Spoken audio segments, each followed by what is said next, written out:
Dieu accepte. Dieu laisse les païens rire, se moquer de lui, le railler en face, devant le spectacle qui semble leur donner tranquillement. Il laisse croire à sa faillite. Il laisse dire qu'on ne peut pas se fier à lui. Cependant, que son peuple est la proie de l'ennemi. Et ce n'est pas une fois seulement que la chose arrive. Jérusalem est foulée aux pieds et les passants s'en vont, disant, ces gens-là ont mis leur confiance en Dieu. Vous voyez donc le résultat. Ce que nous avons donc là, c'est Dieu s'exposant délibérément à l'opprobre par la manière dont il se comporte avec les siens, estimant que le but en vaut la peine et que ce n'est pas là payer trop cher le résultat qu'il cherche.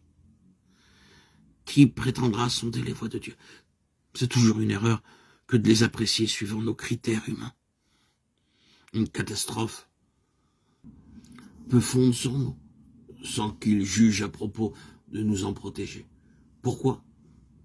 Parce qu'il a quelque chose en vue, qui, le moment venu, et il le sait bien, justifiera pleinement les méthodes qu'il a suivies.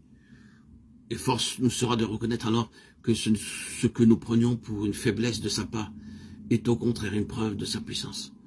L'effondrement de tout n'a fait que mettre en évidence la suprématie divine. Et la folie de Dieu, en ce jour-là, apparaît sous son vrai jour. Une sagesse, une divine sagesse. Donc, attendons la fin. Dieu se justifiera bien lui-même. Ainsi donc, ce principe de la sagesse souveraine est intimement lié à notre croissance spirituelle. Et cette croissance elle-même est en rapport étroit avec ce fruit béni de l'épreuve, l'exercice de nos sens spirituels. Il ne s'agit pas ici de cette introspection maladive qui pousse certaines âmes à s'analyser sans mesure. Il y a des personnes qui tournent leur regard au-dedans, se livrant à une analyse détaillée de leur état d'âme, enregistrent consciencieusement toutes leurs réactions intérieures et s'imaginent ainsi exercer leur sens spirituel.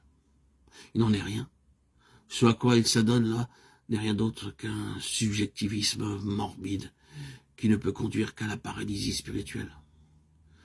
Observez-en la fin et vous verrez bien qu'elle n'est que faiblesse, défaite et servitude. Si vous étudiez le texte Hébreux 12, 5, 11, qui fait allusion au véritable exercice de nos sens spirituels, vous verrez vraiment ce qu'il est. C'est l'effet que produisent sur nous certaines expériences que nous traversons et qui sont d'initiative divine. Mon fils, ne méprise pas le châtiment du Seigneur. Tout châtiment semble d'abord un sujet de tristesse et non de joie. Mais il produit plus tard, pour ceux qui ont été exercés, un fruit paisible de justice. Ainsi exercé. Comment ainsi? Par le châtiment dont Dieu a pris l'initiative. C'est comme des fils que Dieu vous traite si vous supportez le châtiment. Une autre variante a été donnée dans la version anglaise, qui permet de traduire comme suit la première partie du verset 7. Si vous supportez le châtiment, Dieu vous traite comme des fils. C'est parce que vous êtes des fils qu'il cherche à vous amener à la maturité. La rudesse des voies de Dieu, c'est cela qui exerce nos sens spirituels.